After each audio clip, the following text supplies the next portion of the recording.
नमस्कार दोस्तों, कभी आपने सोचा है कि जब हम परेशान होते हैं तो हम शोर से दूर शांति में क्यों जाना चाहते हैं? और जब हम मंदिर जाते हैं और वहां सैकड़ों लोग एक साथ ओम नमः शिवाय का जाप कर रहे होते हैं, तो उस शोर में भी हमें शांति क्यों मिलती है? बाहर का शोर हमें थकाता है, लेकिन मंत्रों का शोर हमें सुकून देता है। ऐसा क्यों? क्या ये सिर्फ हमारे मन का वहम है, या इन शब्दों में, इन आवाजों में सच में कोई ताकत है? आज डिकोडिंग महाशिवरात्रि के चौथे एपिसोड में हम इसी जादू को डिकोड करेंगे, द साइंस ऑफ साउंड। दोस्तों, एक बहुत मशहूर एक्सपेरिमेंट है जिसे साइनेटिक्स या सिमेटिक्स कहते हैं। इसमें एक लोहे की प्लेट पर थोड़ी सी रेत यानी बालू बिखेर दी जाती है और फिर उस प्लेट के नीचे एक स्पीकर लगाकर अलग अलग आवाजें बजाई जाती हैं। जब हम उस पर रॉक म्यूजिक बजाते हैं या चिल्लाने की आवाज करते हैं तो वो रेत बिखर जाती है, बेतरतीब हो जाती है, कोई डिजाइन नहीं बनता। लेकिन जैसे ही उस स्पीकर पर ए या संस्कृत के मंत्र बजाए जाते हैं तो एक चमत्कार होता है। वो बिखरी हुई रेत अपने आप बिना किसी के छुए एक सुंदर ज्यामितीय आकार ले लेती है। कभी वो कमल के फूल जैसी दिखती है तो कभी श्रीयंत्र जैसी। सोचिए, अगर एक आवाज बेजान रेत को इतना सुंदर आकार दे सकती है तो हमारा शरीर तो 70% पानी से बना है।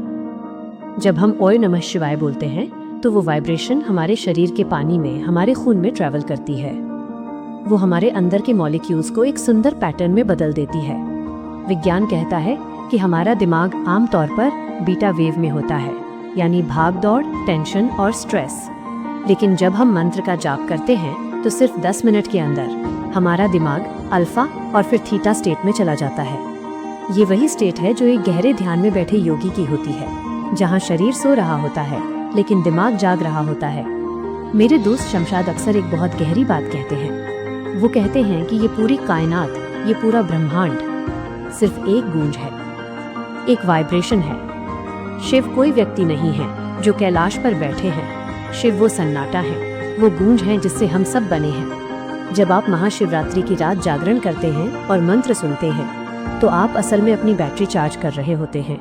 आप अपने ब्रेन को रिवायर कर रहे होते हैं। तो इस महाशिवरात्रि सिर्फ रस्म निभाने के लिए मंत्र मत बोलिएगा। आंखें बंद कीजिएगा, गहरी सांस लीजिएगा और महसूस कीजिएगा कि वो आवाज आपके गले से नहीं, आपकी नाभि से आ रही है। यकीन मानिए, वो सुकून किसी भी नशे, किसी भी दवा से ज्यादा गहरा होगा। अब तक हमने शरीर, उपवास, ऊर्जा, शिवलिंग और मन, मंत्र को समझ लिया, लेकिन इन सब से ऊपर एक सवाल बाकी है।